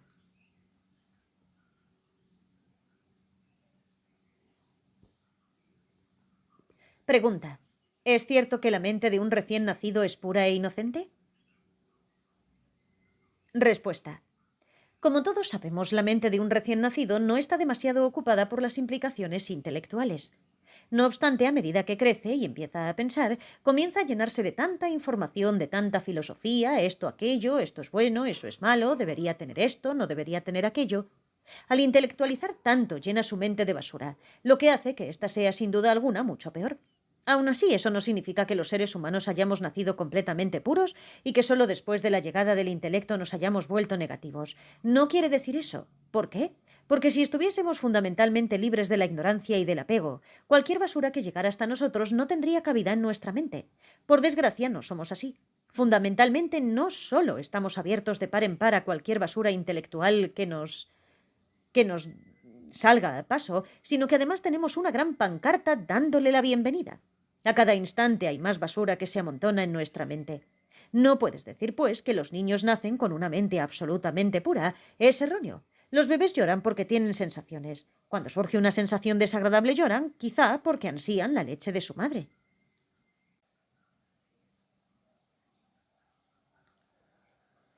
Pregunta. Tenemos la idea de que la conciencia transmigra de un cuerpo a otro, de una vida a otra. Pero si hay continuidad en la conciencia, ¿por qué no nos acordamos de nuestras vidas anteriores? Respuesta. El excesivo supermercado de la información ocupa toda nuestra mente, haciéndonos olvidar nuestras experiencias previas. Incluso la ciencia dice que el cerebro está limitado de tal forma que la nueva información suprime la antigua. En cualquier caso, lo que dicen no es del todo correcto. En realidad lo que ocurre es que básicamente la mente humana es casi siempre inconsciente, ignorante, y se preocupa tanto por las nuevas experiencias que se olvida de las viejas. Trata de recordar lo que sucedió en tu vida el mes pasado. ¿Qué sensaciones tuviste exactamente cada día? No puedes acordarte, ¿verdad? Así pues, si retrocedes un poco más en tu pasado hasta llegar al momento en que no eras más que unas cuantas las células en el vientre de tu madre, y después todavía más atrás, verás que es muy difícil acordarse de todo. Pero si haces esta práctica, poco a poco, examinando el interior de tu mente de un modo constante, finalmente serás capaz de recordar más cosas acerca de tus experiencias previas. Muchos de nosotros hemos reaccionado de modo muy extraño ante un acontecimiento específico, sorprendiéndonos de una reacción que parece no estar fundada en ninguna de nuestras experiencias de esta vida. Decimos, es extraño, ¿por qué he reaccionado de este modo? No tengo ni idea de dónde ha salido esta reacción mía. Es porque está basada en las experiencias de las vidas pasadas. Los psicólogos modernos no pueden explicar tales reacciones porque no entienden la continuidad de la mente, la naturaleza sin principio de la mente de cada individuo. No comprenden que las reacciones mentales pueden resultar de impulsos que fueron generados miles y miles de años atrás. Pero si sigues investigando tu mente a través de la meditación, llegarás a entender todo esto mediante tu propia experiencia. Pregunta. ¿Podría ser negativo hacer descubrimientos sobre nuestras vidas anteriores? ¿Causaría perturbaciones? Respuesta. Bien, podría ser tanto una experiencia positiva como negativa. Si comprendes tus vidas anteriores, será una experiencia positiva. La perturbación surge de la ignorancia. Debes intentar comprender la naturaleza característica de la negatividad. De este modo, el problema queda resuelto. Comprender la naturaleza de la negatividad pone fin a los problemas que ésta trae. La comprensión correcta es, pues, la única solución a los problemas físicos y mentales. Has de investigar siempre y con gran detenimiento cómo vas a utilizar tu energía, si te traerá felicidad o no. Es una gran responsabilidad, ¿no te parece? Puedes elegir el camino de la sabiduría o el de la ignorancia. Pregunta. ¿Cuál es el significado del sufrimiento? Respuesta. La agitación mental es sufrimiento. La insatisfacción es sufrimiento. De hecho, es muy importante comprender los diversos niveles sutiles del sufrimiento. De otro modo pensarás, ¿por qué dice el budismo que todo el mundo sufre? Yo soy feliz. Cuando el Buda habló del sufrimiento no se refería solamente al dolor de una herida o al tipo de angustia mental que a menudo experimentamos. Decimos que estamos contentos, pero si analizamos de cerca nuestra felicidad descubriremos que hay todavía mucha insatisfacción en nuestra mente. Desde el punto de vista budista, el mero hecho de no poder controlar nuestra mente es sufrimiento mental. En realidad es incluso peor que los diversos sufrimientos físicos que experimentamos. Así pues, cuando el budismo habla del sufrimiento, está haciendo mucho más hincapié en el nivel mental del sufrimiento que en el físico. Por eso, en términos prácticos, las enseñanzas budistas son básicamente psicología aplicada. El budismo enseña la naturaleza del sufrimiento en el ámbito mental, así como los métodos para su erradicación. Pregunta. ¿Por qué todos experimentamos sufrimiento y qué es lo que aprendemos de él? Respuesta. Es tan simple, ¿verdad? ¿Por qué estás sufriendo? Porque estás demasiado habituado a que sea la ignorancia y el aferramiento los que dirijan tus acciones. Aprendes del sufrimiento comprendiendo de dónde viene y qué es exactamente lo que te hace sufrir. Pese a nuestras innumerables experiencias en las infinitas vidas anteriores, todavía no hemos aprendido eso. Muchas personas piensan que están aprendiendo de sus experiencias, pero no es así. Hay infinitas experiencias pasadas en su inconsciente y, a pesar de ello, todavía no saben nada sobre su verdadera naturaleza. Pregunta: ¿por qué tenemos apego?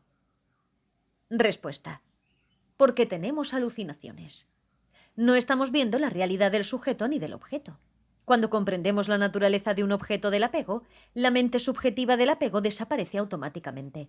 Lo que nos hace sufrir es la mente oscurecida, la mente que se siente atraída por un objeto y dibuja una proyección distorsionada del mismo. Eso es todo, en realidad es muy sencillo.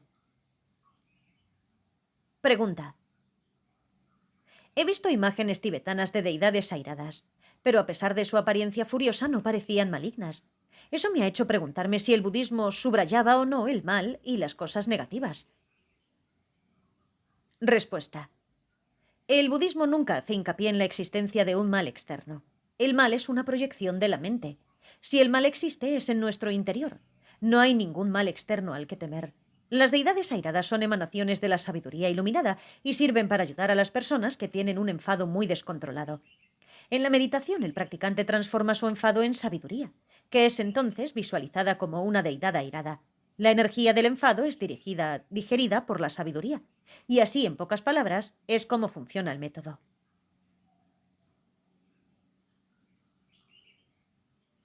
Pregunta: ¿qué piensa usted de la persona que mata a otra en defensa propia? ¿Cree usted que las personas tienen derecho de protegerse aunque ello implique la muerte del agresor? Respuesta: en la mayoría de los casos en los que se mata en defensa propia, la motivación es de todos modos el enfado. Tienes que protegerte lo mejor que puedas sin matar a la otra persona. Por ejemplo, si me atacas, soy responsable de protegerme, pero sin matarte. Pregunta: si el único modo de detenerme fuera matándome, ¿lo haría usted?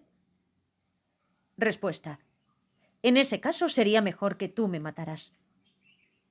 Bien, si no hay más preguntas, podemos concluir la sesión. Gracias por todo. Christchurch, Nueva Zelanda, 14 de junio de 1975.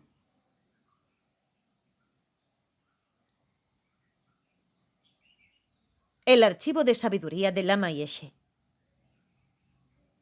El archivo de sabiduría de Lama Yeshe, LYWA, incluye las obras completas del Lama Thubten Yeshe y del Lama Thubten Sopa Rinpoche. El archivo fue fundado en 1996 por el Lama Sopa Rinpoche, su director espiritual, para hacer accesibles de diversos modos las enseñanzas que contiene. La distribución de libritos gratuitos de las enseñanzas editadas es uno de estos modos. El Lama Yeshe y el Lama Zopa Rinpoche empezaron a impartir enseñanzas en el monasterio de Kopan, Nepal, en 1970.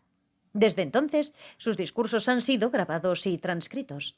En la actualidad, el LYWA contiene alrededor de 5.000 cintas de grabación y aproximadamente 40.000 páginas de enseñanzas transcritas en CD. Quedan todavía unas 3.000 cintas para transcribir, casi todas ellas de enseñanzas del Lama Zopa Rinpoche. Mientras Rinpoche continúa dando enseñanzas, el número de cintas en el archivo aumenta en consecuencia. La mayor parte de las transcripciones no han sido ni revisadas ni preparadas. Aquí, en el LYWA, estamos haciendo todos los esfuerzos para organizar la transcripción de lo que todavía no se ha escrito, para preparar lo que todavía no se ha preparado y, en general, para efectuar todas las otras tareas detalladas en la siguiente página. Para todo esto necesitamos de vuestra ayuda. Si deseáis más información, por favor contactar con nosotros en Lama Yeshe Wisdom Archive.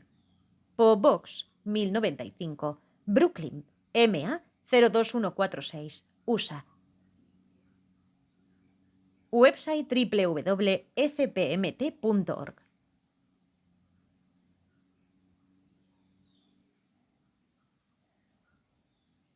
El archivo de Lama Yeshe. El trabajo de Lama Yeshe Wisdom Archive se divide en dos categorías: guardar y dar a conocer. Guardar implica administrar las cintas de grabación de las enseñanzas de Lama Yeshe y de Lama Zopa Rinpoche que se han recogido en el archivo. reunir las cintas de las enseñanzas impartidas que todavía no han sido enviadas al mismo y recoger las cintas de enseñanzas, las charlas, los consejos, etcétera, que imparte el Lama Zopa mientras viaja por el mundo para beneficio de todos. Las cintas se catalogan después y se almacenan en lugar seguro, permaneciendo accesible para futuros trabajos. En el archivo organizamos la transcripción de las cintas, añadimos las transcripciones de las enseñanzas a la base de datos ya existente, manejamos dicha base de datos, comprobamos las transcripciones y las ponemos al alcance de los editores o de otras personas que hacen investigaciones o practican estas enseñanzas. Otras actividades del archivo incluyen trabajar con las cintas de vídeo y las fotografías de los lamas, así como investigar los métodos más modernos para preservar el material del archivo. Dar a conocer implica poner a disposición de otros las enseñanzas de los lamas de un modo directo o indirecto mediante diversos medios tales como folletos de distribución gratuita, libros para el comercio, transcripciones ligeramente corregidas, soportes informáticos, cintas magnetofónicas y de vídeo y artículos en Mandala y en otras revistas, así como a través de Internet y en la red de la FPMT. Independientemente del método que elijamos, las enseñanzas requieren un trabajo intensivo de revisión y de corrección para prepararlas para su distribución. Esto es, en pocas palabras, lo que estamos haciendo. El archivo fue establecido apenas sin ningún fondo económico y se ha desarrollado únicamente por la bondad de todas las personas mencionadas al principio de este audiolibro. Nuestro desarrollo futuro depende asimismo de la generosidad de los que comprenden el beneficio y la urgencia de esta tarea y estaríamos inmensamente agradecidos por vuestra ayuda. Archive Trust se ha establecido para facilitar esta obra y por ello recurrimos a vuestra bondadosa colaboración.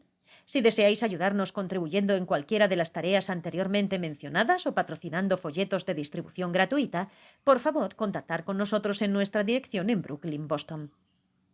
Lama Yeshe Wisdom Archive es una corporación 501(3) deducible de impuestos y no lucrativa, dedicada al bienestar de todos los seres que sienten y totalmente dependiente de vuestras donaciones para su existencia futura. Muchas gracias por vuestra ayuda. El Lama Thubten Yeshe nació en Tíbet en el año 1935. A los 6 años entró en la gran universidad monástica de Sera Lhasa, donde estudió hasta la invasión china de Tíbet en 1959, que le obligó a exiliarse a India.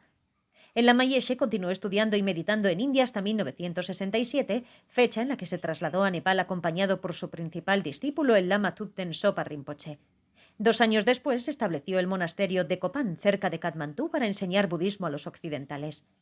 Los lamas iniciaron sus giras anuales de enseñanzas por Occidente en 1974 y como resultado de sus viajes se creó una red mundial de centros para las enseñanzas y las meditaciones budistas, FPMT, una organización budista internacional con más de 100 centros de meditación y actividades relacionadas en 21 países. En 1984, tras una intensa década de impartir una amplia variedad de enseñanzas extraordinarias y de establecer una actividad de la FPMT tras otra, el Lama Yeshe abandonó su cuerpo a la edad de 49 años. Renació como Osel Gita Torres en España en 1985 y fue reconocido por su santidad el Dalai Lama como la reencarnación del Lama Yeshe en 1986. En la actualidad, el monje Tenzin Osel Rinpoche estudia para su grado de Geshe en el monasterio reconstruido de Sera en el sur de India.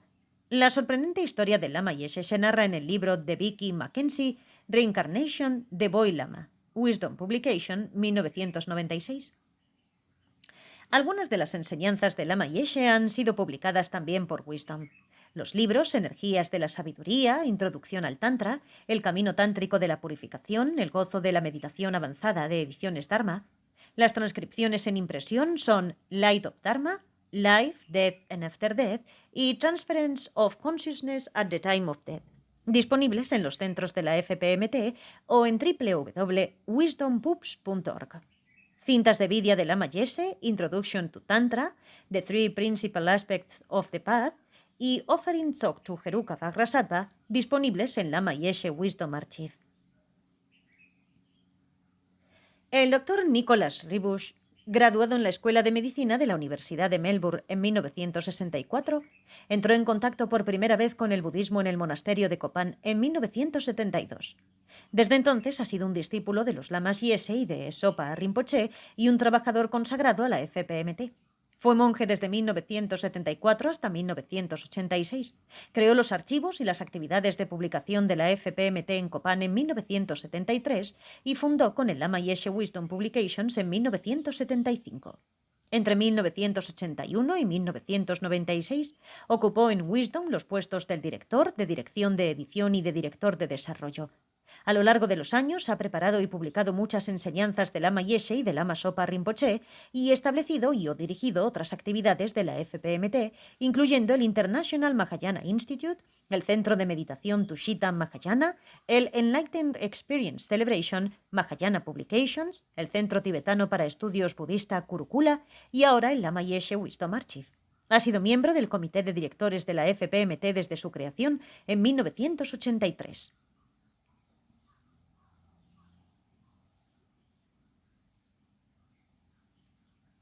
Gracias por escuchar. Déjanos tu opinión en los comentarios. Recuerda suscribirte al canal de Narraciones Budismo. Si quieres contactar con nosotros, puedes hacerlo a través de las redes sociales de Facebook e Instagram como Narraciones Budismo y a través de nuestro email narracionesbudismo@gmail.com. Gracias. Que por los méritos de esta virtud pueda alcanzar rápidamente el estado de un Buda y pueda llevar a este estado a todo ser sin excepción. La mente de iluminación es suprema y muy preciada, que donde no haya surgido surja, que donde ha surgido no disminuya, que cobre cada vez más fuerza. La visión correcta del vacío es suprema y muy preciada, que donde no ha surgido surja, que donde ha surgido no disminuya y que cobre cada vez más fuerza. Así como el habiente Manjushri y Samantabhadra distinguieron los fenómenos tal cual son, yo también dedico estos méritos en la mejor forma siguiendo su ejemplo perfecto. Dedico todas estas raíces de virtud, con la dedicación que es considerada la mejor por los victoriosos asíduos de los tres tiempos, para poder realizar todas las buenas obras. Avalokiteshvara, el gran tesoro de la compasión. Manjushri, señor de la sabiduría perfecta. Vajrapani, destructor del universo de Maras. Tsongkhapa, joya de la corona de los sabios de la tierra de las nieves. Lobsang Rakpa, yo imploro a tus pies. En el reino celestial del Tíbet, rodeado por una cadena de montañas nevadas, la fuente de toda felicidad y ayuda para los seres es Tenzin Gyatso, Chenresi en persona. Que su vida esté a salvo durante cientos de kalpas.